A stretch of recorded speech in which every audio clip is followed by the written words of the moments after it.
Hello viewers, welcome to BRK health. నేను మీ Fatima.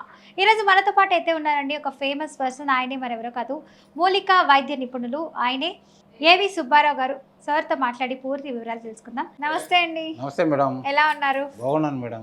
Sir, ఇప్పుడు చూసుకున్నట్లయితే చాలా మంది ఎలా అంటే గ్యాస్ట్రిక్ వచ్చేస్తుంది అంటున్నారు. ఇప్పుడు గ్యాస్ట్రిక్ ఇలాంటివన్నీ ఒక 60-70 సంవత్సరాల వాళ్ళకి వచ్చిందంటే ఒకప్పుడు నమ్మేవాళ్ళు. ఎందుకంటే ముసలితనం వచ్చేస్తుంది, ఇంకా ఆటోమేటిక్గా ఆరోగ్య సమస్యలు ఎక్కువైపోతాయి సరిగా తిండి తినకపోవడం వల్ల. మరి ఇప్పుడు 26-27 ఏజ్ నుంచే సార్ అసలు అంటే ఒక డిగ్రీ జాబ్ చేసే వయసు వచ్చేటప్పటి నుంచే గ్యాస్ట్రిక్లు వచ్చేస్తున్నాయి, అల్సర్లు వచ్చేస్తున్నాయి.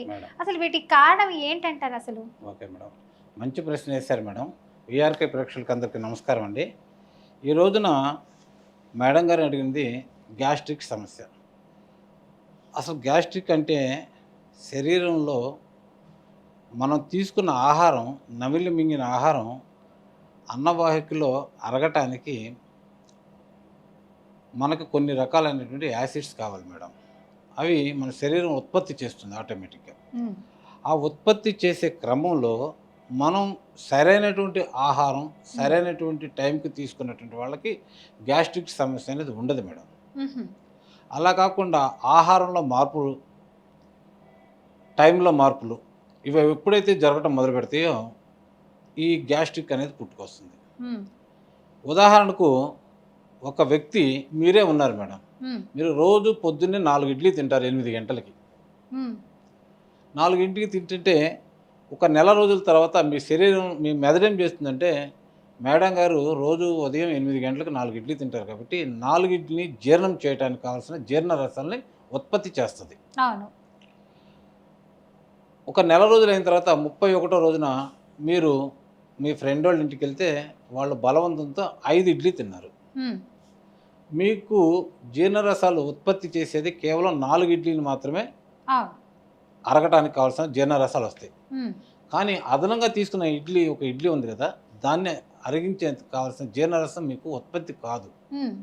ఉత్పత్తి కాకపోతే అక్కడ ఉన్నటువంటి మన అన్నవాహికలో ఉన్న ఆ ఇడ్లీ అలా పులిచిపోతుందండి. ఆ పులిచిపోయి దాంట్లో నుంచి వచ్చేదే గ్యాస్ట్రిక్. అంటే ఎక్స్ట్రా ఒక ఇడ్లీ కూడా తినకూడదు.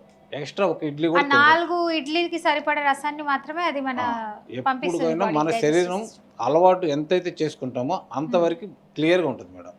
మరి ఈ ఇడ్లీ ఎప్పుడు అరుగుతుందంటే, ఆ ఇడ్లీ మధ్యాహ్నం అన్నం టైంలో మళ్ళా జీర్ణరసాలు వస్తాయి కాబట్టి అప్పుడు ఈ ఇడ్లీ అరిగిపోతుంది. అప్పుడు చాలామంది మన పూర్వంలో మన అమ్మా నాన్నలు, తాతలు అన్నం అరగకపోతే, ఇవాళ అరగలేదురా, ఇవాళకి నేను అన్నం తినను అంటారు. అన్నం తినకపోతే, కానీ అన్నం తినకపోయినా ఆ పూటకి కావాల్సిన రసాలు వస్తే ఇక్కడ మిగిలిపోయిన అన్నాన్ని అది క్లీన్ చేస్తాయి. అంతవల్ల తెల్లారి పొద్దుకి వాళ్ళ పొట్టంతా ఫ్రీగా ఉంటుంది అనమాట. కొంతమంది సరే అరగకపోయినా కొంచెం తింటారు. అవునండి, బలవంతంగా. బలవంతంగా తినటం వల్లనే ఇవాళ ఈ గ్యాస్ట్రిక్ సమస్య, ఒబిసిటీ సమస్య, తర్వాత మోషన్ ఫ్రీగా ఉండకపోవడం సమస్య, ఇలాంటివన్నిటిని కూడా మలబద్ధక సమస్యలు కూడా వస్తున్నాయి మేడం. ఇంకొంతమంది తిన్న తర్వాత కూడా కొంచెం అరగలేదు కదా అని చెప్పి నడుస్తారు. మరి అలాంటప్పుడు అవును మేడం, అరగటం వల్ల ఏమైందంటే శక్తి ఖర్చు అవుతుంది మేడం. శక్తి ఖర్చు అయినప్పుడు ప్లస్ పొట్టలో ఉన్నటువంటిది అది మెల్లమెల్లగా జారి కిందకు వస్తూ ఉంటుంది. ఈ లోపల ఉన్నటువంటి గట్ అంటారు, ఆ గట్లో ఉన్నటువంటి యూసెస్ వల్ల అది కూడా అరిగిపోతుంది అన్నమాట. అందుకని ఆహారాన్ని క్రమ పద్ధతిలో కరెక్ట్గా రోజు ఎంత తీసుకుంటున్నామో ఎక్కువ తక్కువ లేకుండా అలా తీసుకుంటే వాళ్ళకి గ్యాస్ స్టమ్ అనేది సమస్య రాదు. అయితే మీ ద్వారా ఒకటైతే తెలిసిందండి అందరికీ. సో సమయానికి తినాలి, ఎంతవరకు తింటామో అంతవరకే తినాలి, అంతకు మించి తింటే అరగదంట. అరగదు. ఒకవేళ అరగకపోతే, ఒక పూట ఎక్కువ తింటే అరగకపోతే రెండో పూట తినే క్రమంలో ఆ వార కాస్త అన్నం తగ్గించుకోవటము, లేకపోతే అసలు తినకుండా ఉండటం జరిగితే ఆ లోపల మిగిలిపోయిన ఆహారం పూర్తి అరిగిపోయి శరీరానికి కావాల్సినటువంటి ఎనర్జీ ఇస్తుంది. శరీరం లోపల ఎలాంటి ఎసిడిటీ అనేది పెరగకుండా చూస్తుంది అన్నమాట.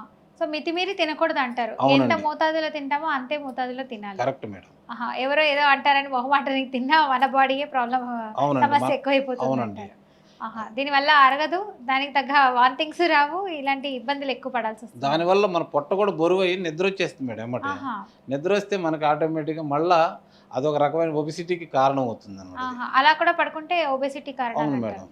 అన్నం తిన్న తర్వాత అందుకనే కొంతసేపు అయినా నడవండి అని మన పెద్దవాళ్ళు చెప్తుంటారు. ఇంకొంతమంది అండి సరే అన్నం అరగలేదు కదా అని చెప్పి రకరకాల కూల్ డ్రింకులు దొరుకుతున్నాయి కదా, థమ్స్ అప్ లని. అవును మేడం. సో ఇలాంటివి తాగుతున్నారు, ఈ కొంచెం తేపు రాగానే ఓకే అని తినేస్తున్నారు మళ్ళీ. మేడం, మరి అలా దాంట్లో తినొచ్చా? ఉండేది carbon dioxide madam, carbohydrate waters అంటారు. ఇదేంటంటే లోపల ఉన్నటువంటి ఆహారాన్ని కిందకి పైకి తీసుకొస్తుంది. కిందకి పైకి తీసుకొచ్చినప్పుడు కొంత గ్యాప్ అనేది ఏర్పడుతుంది. ఆ గ్యాప్లోకి ఈ మా అంటే ఆ జీర్ణరసాలు వెళ్ళి అక్కడ మెల్లగా అరుగుతానికి అవకాశం ఉంటుందని చెప్పి అట్లా తీసుకుంటారు మేడం. అది చాలా తప్పు. అంటే ఇప్పుడు ఆహార మార్పు ఎలాంటివి తీసుకుంటే మంచిది అంటారు? ఇలాంటి గ్యాస్ట్రిక్ సమస్యలు, అల్సర్కి గ్యాస్ట్రిక్ అసలు తేడా ఏంటండి? అల్సర్కి గ్యాస్ట్రిక్ మంచి క్వశ్చన్ వేశారు మేడం. అల్సర్ అనేదేమో మన శరీరం లోపల ప్రేగులకి కఫం అనేది ఉంటుంది మేడం. ఒక జిగురు లాంటి పదార్థం ఉంటుంది. ఇది ప్రేగుల యొక్క గోడలకి రక్షణ కల్పిస్తుంటుంది అన్నమాట. ఈ మన శరీరం ఉత్పత్తి చేసేటువంటి జీర్ణ రసాలు చాలా ఘాటుగా ఉంటాయి. దాంట్లో చిన్న సైజు గుండి సూదులు లాంటివి వేసినా కూడా కరిగిపోతుంటాయి. అంత పవర్ఫుల్గా ఉంటాయి. వాటి నుంచి మన శరీరంలో ప్రేగుల యొక్క గోడల్ని రక్షించడం కోసం ఒక చిన్న జిగురు పదార్థం ఉంటుంది మేడం. ఈ జిగురు పదార్థం ఎప్పుడైతే ఈ మన లోపల శరీరంలో ఆహారం ఎక్కువ తక్కువ తీసుకోవటం వలన జీర్ణ రసాలు మిగిలిపోవటం వలన అవి పలచబడి ఒక్కొక్కసారి ఆ కఫాన్ని పలచని చేసి ఆ లోపలికి వెళ్ళిపోయి ప్రేగుల యొక్క గోడలకి తగులుతాయి మేడం. అప్పుడు మనకి మంట నొప్పి అనేది. అవును మేడం. అప్పుడు ఆ గోడలు ఏం చేస్తాయంటే చాలా సున్నితమైనటువంటి ఆ గోడలు ఆ యాసిడ్ దెబ్బకి పుళ్ళులాగా మారుతాయి. మన శరీరం మీద యాసిడ్ పడితే ఎలా అయితే పుళ్ళు వస్తాయో అదే ప్రేగు యొక్క గోడల మీద కూడా ఆ యాసిడ్ తగలంగానే పుళ్ళు వస్తాయి అన్నమాట. అది నెక్స్ట్ డే మనం ఆహారంలో కారాలు తీసుకుంటాం కదా, అక్కడున్న రంధ్రం నుంచి కారం వెళ్ళి దానికి తగలంగానే గబుక్కున మంటలాగా వస్తాయండి. అలా కాకుండా ఒక్కొక్కసారి మనం తినంగానే పడుకుంటాం.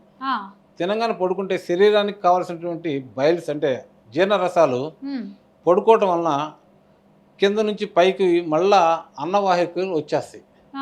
అట్లా వచ్చినప్పుడు గుండె మంట వస్తుంది. గుండె దగ్గర చాలా మంటలాగా ఉంటుంది, గ్యాస్. అది గుండె జబ్బో తెలీదు, గ్యాస్ తెలీదు.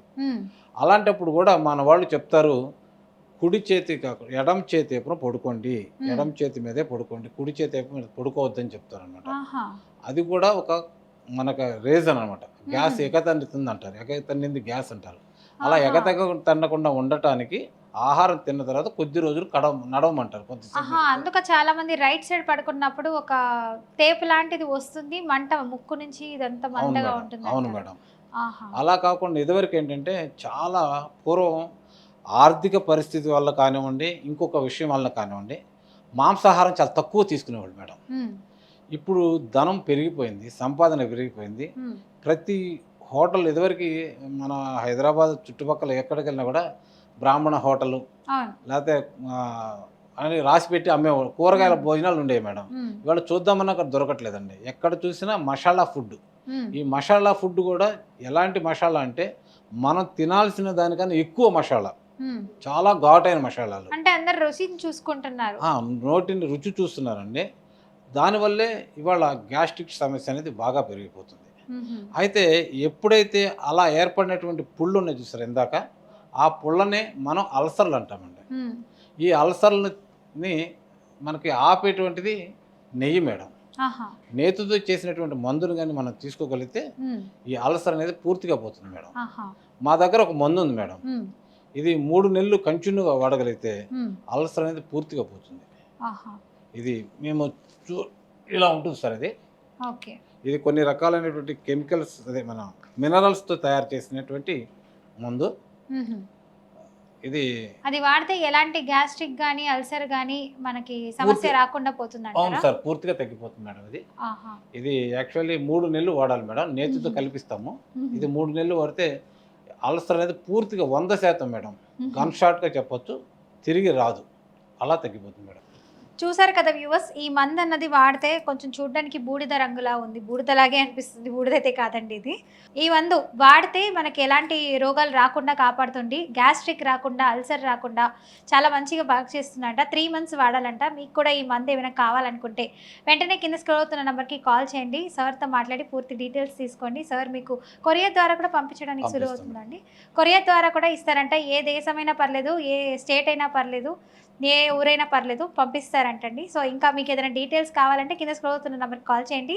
ఇంకా ఏదైనా కమెంట్ రూపంలో తెలియజేయాలి అనుకుంటే కింద కమెంట్ రూపంలో మీ క్వశ్చన్స్ అన్నీ అక్కడ రాయండి. ఆ క్వశ్చన్స్ అన్నీ బేస్ చేసుకొని సార్తో అయితే ఆ క్వశ్చన్స్ అన్నీ అడిగి మీకు ఇన్ఫామ్ చేయడం అయితే జరుగుతుంది. Thank you so much for watching this video.